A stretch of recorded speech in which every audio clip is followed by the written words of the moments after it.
Olá, alunos! Hoje iremos dar continuidade à matéria da unidade 2 da nossa apostila. Na aula de hoje falaremos sobre pressão atmosférica.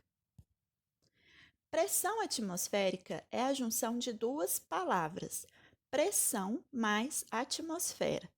Antes de entrarmos no conceito de atmosférica, iremos primeiro entender o conceito de pressão.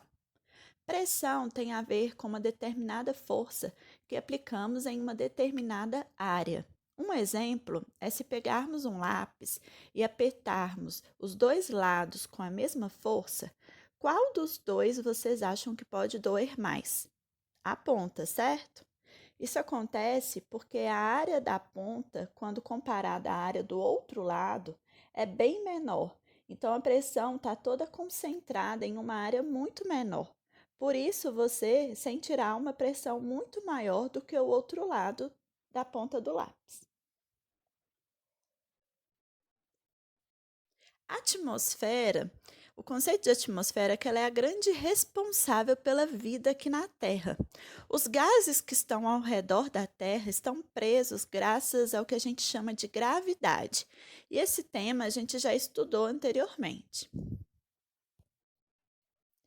Então, o que é pressão atmosférica? A gente pode compreender como pressão atmosférica a camada de ar que exerce pressão sobre tudo o que encontra na superfície da Terra. A pressão atmosférica ela vai variar de acordo com a altitude, ou seja, quanto mais alto, menor a pressão atmosférica. Quanto mais baixo, maior a pressão atmosférica.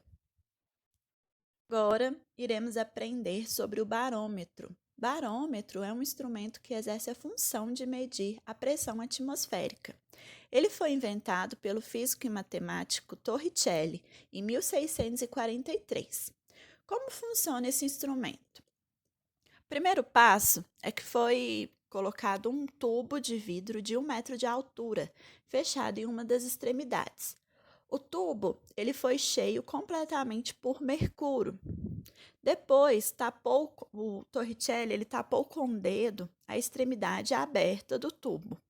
Inverteu o tubo e mergulhou em um recipiente que também continha mercúrio, de modo que a parte fechada ficasse para cima. Retirou o dedo dessa extremidade. O que aconteceu?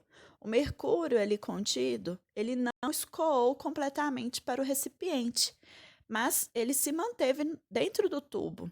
A parte superior do tubo ficou vazia, indicando que ali dentro havia um vácuo. Então, a conclusão que ele chegou é que a pressão exercida pelo ar atmosférico sobre o mercúrio que estava dentro do recipiente impediu que a coluna de mercúrio do tubo descesse.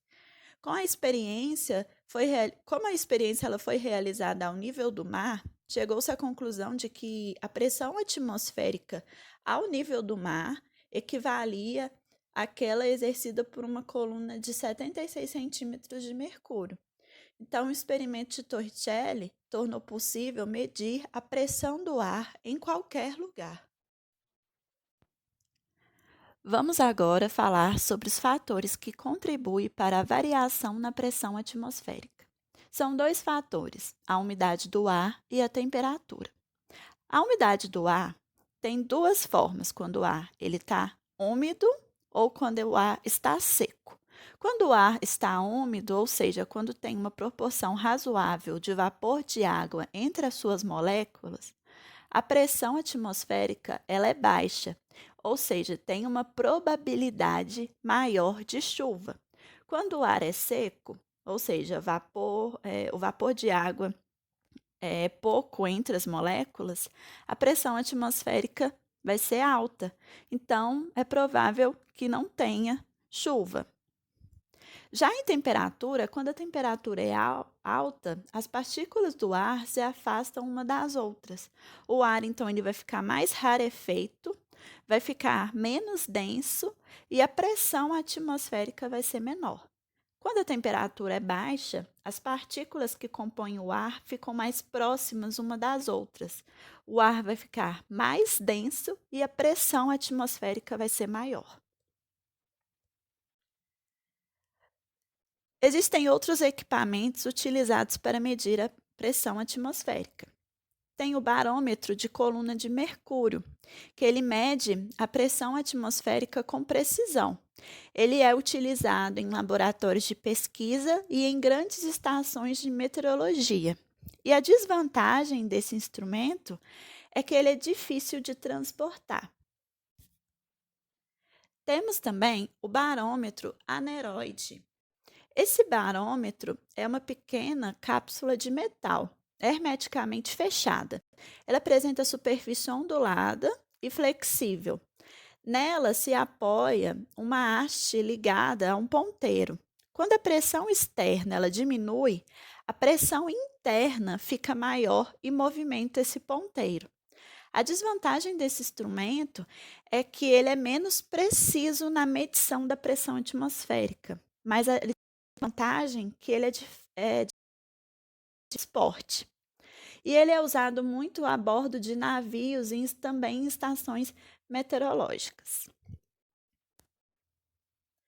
Temos também o altímetro. É um barômetro aneroide adaptado para medir alterações da pressão atmosférica que acompanham variações de altitude. E ele é muito usado em aviões e em helicópteros também. Temos também o barógrafo, que serve para medir e registrar continuamente as variações de pressão atmosférica. Ele tem um cilindro que ele é revestido de papel que gira. E conforme são medidas as diferenças de pressão, uma espécie de caneta registra no cilindro as variações da pressão atmosférica. Esse instrumento é muito utilizado em estações meteorológicas. Bom, por hoje é só. Caso vocês tenham alguma dúvida, é só entrar em contato comigo. Um grande beijo e até a próxima aula.